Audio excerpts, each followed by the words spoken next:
عالمی منظرنامے سے امریکی سینٹرل کمانڈر نے خبردار کیا ہے کہ ایرانی فوج کی غیر محفوظ اقدامات برداشت نہیں کیے جائیں گے۔ اب نئے ہرمز میں ایرانی بحری مشقوں پر رد عمل دیتے ہوئے امریکی سینٹ کام کا کہنا تھا کہ ایرانی فوج بحری مشقیں محفوظ اور پیشہ ورانہ انداز میں انجام دے۔ جوہری بیان میں مزید کہا گیا کہ ایرانی فوج بحری آمد و رفت کو خطرے میں ڈالنے سے باز رہے، خطے میں امریکی تنصیبات اور اہلکاروں کی حفاظت یقینی بنائی جائے۔ چین میں مصنوعی ذہانت کے شعبے میں تیز رفتار اور حیثیت ملکی کمپنیوں نے مصنوعی ذہانت پر مبنی متعدد مصنوعات متعارف کرائی ہیں اور صنعتی تبدیلی کے ذریعے نئے روزگار کے مواقع پیدا کیے ہیں۔ مزید تفصیلات بیجنگ سے شاہد افراز خان کی اس رپورٹ میں۔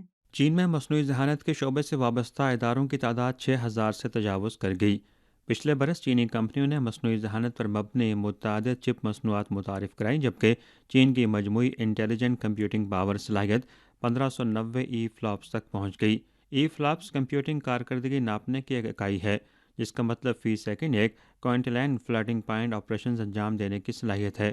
حکام کے مطابق مصنوعی ذہانت کے اطلاقات اب سٹیل، نان فیرس دھاتوں، بجلی اور ٹیلی کمیونیکیشن جیسے اہم صنعتی شعبوں تک پھیل چکے ہیں، جبکہ مصنوعات کی تحقیق و ترقی، معیار کی جانچ اور صارفین کی خدمات میں بھی اس ٹیکنالوجی کا استعمال تیزی سے بڑھ رہا ہے۔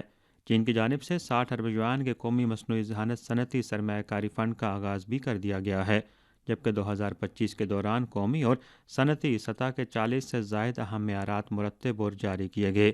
بڑی تکنیکی تبدیلیوں نے پیداواری صلاحیت میں اضافہ کیا، روزگار کے ڈھانچے کو بہتر بنایا اور صنعتی تبدیلی کے ذریعے نئے روزگار کے مواقع پیدا کیے ہیں۔ چین میں اس وقت مصنوعی ذہانت کا شعبہ تیزی سے ترقی کر رہا ہے، جس سے پیداواری صلاحیت میں اضافے کے ساتھ ساتھ روزگار کے نئے مواقع بھی مسلسل ابھر رہے ہیں۔ شاہد افراز خان، A1 TV۔